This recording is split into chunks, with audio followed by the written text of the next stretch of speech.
Hi, everyone. I'm Brittany Walker. And I'm Derek Essary with Coldwell Banker Realty, and together we We sell sell real real estate. estate. Today, we're going to be talking about what the real estate market in Gilroy, California is doing. And specifically, we're going to be looking at the data for July of 2023. And this will include single family homes, condos, as well as townhomes.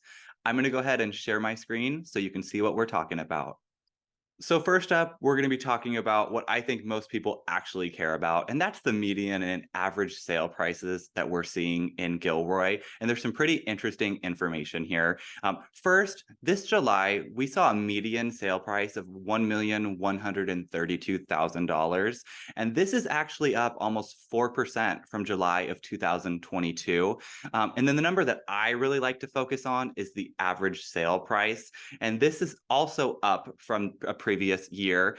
So the average sale price this past month was $1,210,000. And that was up a whopping, 5% year over year? That's pretty fantastic. Now, some of you may wonder what in the world is the difference between average sales price versus median sales price? And on your screen, you can see that occasionally they vary fairly drastically, like you can see in January and February of this year. So the average sales price is when you take up every single property and you add them all together. Then you divide by the number of properties.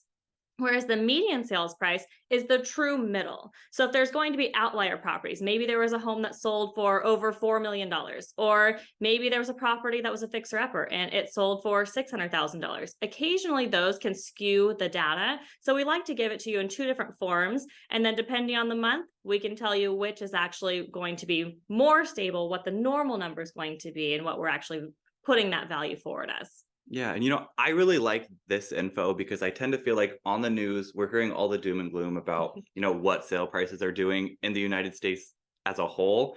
But in Silicon Valley and especially in Gilroy, it's obviously based on this data, not what we're actually seeing, and prices have improved. So now we're going to take a look at sales price versus list price ratio.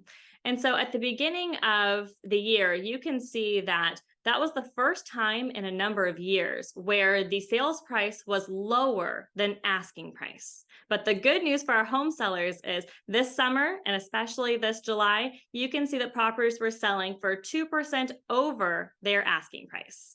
And I always liked when we talk about this to also talk about to get that perfect sale price, it's a numbers game and a marketing game. So when you're bringing it on, you need to bring that home on at the correct price. And really choosing a local agent that understands this market is going to be able to help you do that.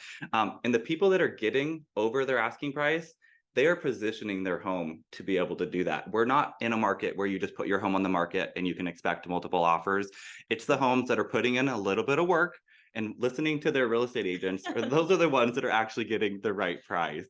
And I like to look at this actually for my buyers as well, because so many times a buyer is wondering, okay, so the house is listed at $1 million, but what do I actually need to write my offer at? So I study this tremendously when we're trying to position our buyers and help them try to get into that first home, because we need to know what that market is actually calling for so we can make the most competitive offer for our clients. Absolutely.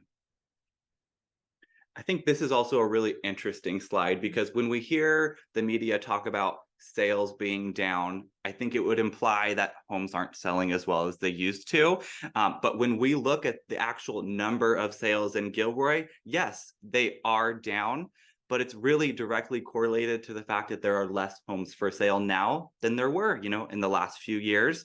So in July, we had 32 homes for sale. Now you can see that compared to June, there was a significant difference of number of sales. But again, just emphasizing that it's not that homes aren't selling, but that there's less inventory for sale and that those homes are actually selling.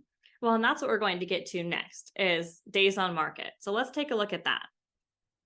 So the average days on market for July was only 18 days. You can see that we spiked up quite a bit at the beginning of the year, but again, we had a quieter Q4 last year and kind of we slow rolled into 2023, but now we're seeing a really competitive market again. So only 18 days to get that fantastic offer is a pretty darn good thing for our sellers. Absolutely. No, last summer was definitely a slower market. Sellers were a little bit more scared because things weren't just popping off the market. Mhm. People that are planning their moves right now, they're able to have a much better understanding of what their timeline could look like. I've had a lot of families that are listing in order to buy a home afterwards. Right. And with the quicker sales that we're seeing now, it's helping to make that easier and a little less stressful because you have a better understanding of, is this home going to sell and how quickly will that be? Absolutely. Positioning someone from point A to point B is really something that I think we specialize in. And so we take a look at this data to ensure that we can accurately give you that information and create that timeline for you.